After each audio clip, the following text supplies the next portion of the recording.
Regarde, l'action paye. Tu es en inaction, tu es foutu. Oui, cela me rappelle d'une histoire qui se révèle au niveau de notre cher prophète Mohammed sallallahu alayhi wa sallam, que je tire le chapeau pour lui. Vous voyez, il eut un jeune homme à leur époque. Le jeune homme, il s'est dit que lui, il est pauvre. Et un jour, il s'est levé, venu à la mosquée pour chercher de l'aide à ses chers amis, à ses sœurs unis. Comme le dit le prophète, qu'on est unis à la mosquée. Et c'est l'union qui fait la force. Les gars, il était venu pour but de venir chercher l'aide avec ces derniers-là. Je vous assure, les questions que le prophète lui a posées, écoutez attentivement. Il lui a dit quoi? Mon gars, tu as quoi? Il dit que lui, il est pauvre. Le prophète lui dit non, non. Je te demande, ton corps comme ça, là, physiquement, là, tu as quoi? Qu'est-ce qui te fait mal? Vous savez la réponse du gars? Que lui n'a rien là-bas.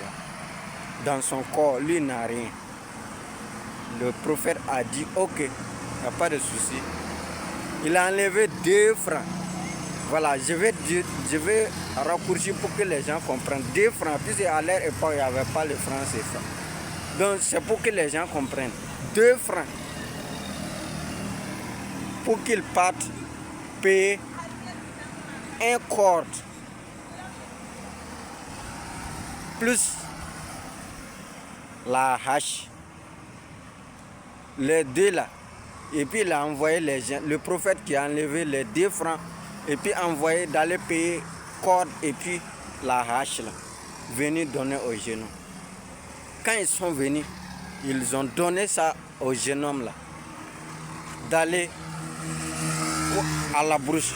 Il a dit au jeune homme là d'aller à la brouche, chercher les bois, venir vendre au marché.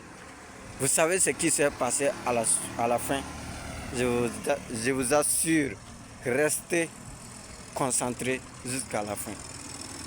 Et vous serez étonnés ce que l'action peut créer. Quand les gars ont pris le corps là et puis la hache là, rentré à la bouche, chercher les bois là, venir au marché. Premièrement, je vous assure là, les bois là n'ont même pas suffi au client. Deuxièmement, les bois là n'ont pas suffi. Les gars, il était obligé de prendre 5 personnes ajoutées. 5 personnes pour aller chercher bois là amener. Les 5 personnes, ils sont venus tous. Ça devient 6, non? Ils sont venus tous. Les bois là n'ont pas suffi. Il était obligé d'ajouter 2 personnes encore. Ça fait 7 personnes plus lui, ça fait 8 personnes. Les bois là n'ont pas suffi. Les gens payent et puis il lui remet l'argent là. Les bois là n'ont pas suffi. Les gars là étaient obligés d'ajouter encore 20 personnes, 30 personnes. Je vous assure là, à son retour à la mosquée,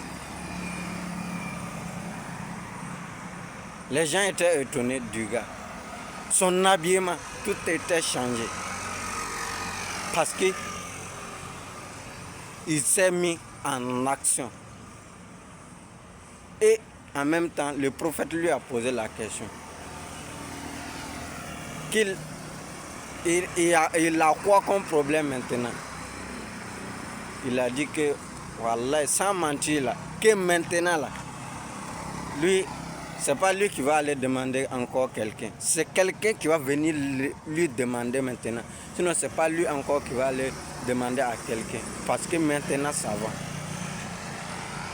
Vous voyez comment les anciens invitaient les gens à se mettre à l'action.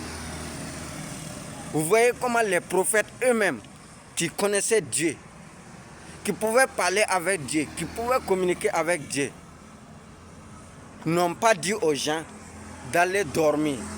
Et on dit aux gens, inviter des gens à l'action.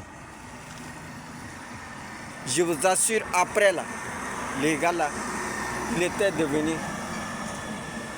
un entrepreneur de grand niveau. En ce moment, lui-même, il ne partait plus aller chercher les bois. C'est ce donc qu'il a pris là, qu'ils étaient en train d'aller chercher les bois maintenant. Et vous voyez, c'était le début de la création de son entreprise comme ça. Alors les gars, ayez la paix du cœur. Soyez en action et vous ne serez pas des perdants et vous ne regretterez rien. C'était toujours Brahima, le combat pour un avenir meilleur. Voici une histoire qui peut vous inciter en action et vous laisser atteindre vos objectifs. Merci. Ciao, à la prochaine.